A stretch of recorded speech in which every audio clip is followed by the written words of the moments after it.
కడపలో architecture university పెట్టింది జగన్మోహన్ రెడ్డి గారి హయాంలో. విద్యార్థులను చేర్పించుకున్నారు. కౌన్సిల్ ఆఫ్ ఆర్కిటెక్చర్ నుంచి వాళ్ళకు రికగ్నైజేషన్ తీసుకురావాలా. ఆ ప్రభుత్వంలో ఏర్పాటైంది అది.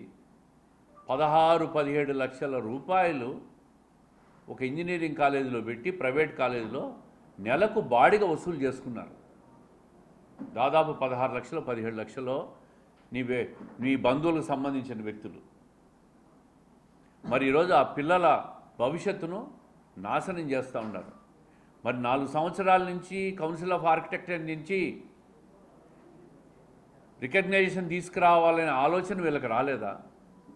వాళ్ళను పోయి వీళ్ళు ఈరోజు పరామర్శిస్తున్నారే, ఆ రోజు వీళ్ళు ఎందుకు ఈ రికగ్నైజేషన్ తీసుకురాలేదని చెప్పి అడుగుతూ ఉండా.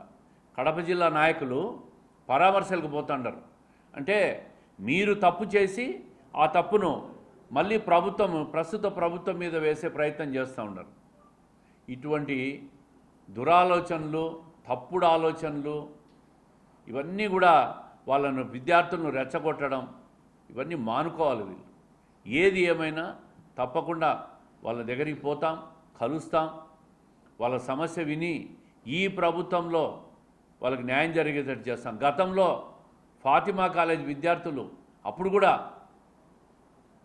ఏదైతే కాలేజీ యాజమాన్యం వల్ల తప్పు జరిగిందో విద్యార్థులను ఆదుకున్నామో, ఈరోజు మళ్ళీ ఆర్కిటెక్చర్ కాలేజీ విద్యార్థులను కూడా మళ్ళీ ఆదుకుంటాం. ఖచ్చితంగా వాళ్ళకి అన్యాయం జరగకుండా చూస్తాం.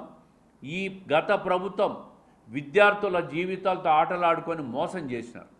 ఈరోజు సిగ్గు లేకుండా వాళ్ళ దగ్గరికి పోయి వాళ్ళ ధర్నాల్లో కూర్చొని సాంఘీభావం తెలుపుతూ ఉంటారు. మీరెందుకు ఆ రోజు రికగ్నైజేషన్ తీసుకురాలేకపోయినారని చెప్పి నేను అడుగుతూ ఉంటాను. దానికి సమాధానం చెప్పండి విద్యార్థులకు. వాళ్ళ నాశనం చేసి మళ్ళీ వాళ్ళ దగ్గరికి పోయి మొసలి కన్నీళ్ళు గారుస్తూ ఉంటారు.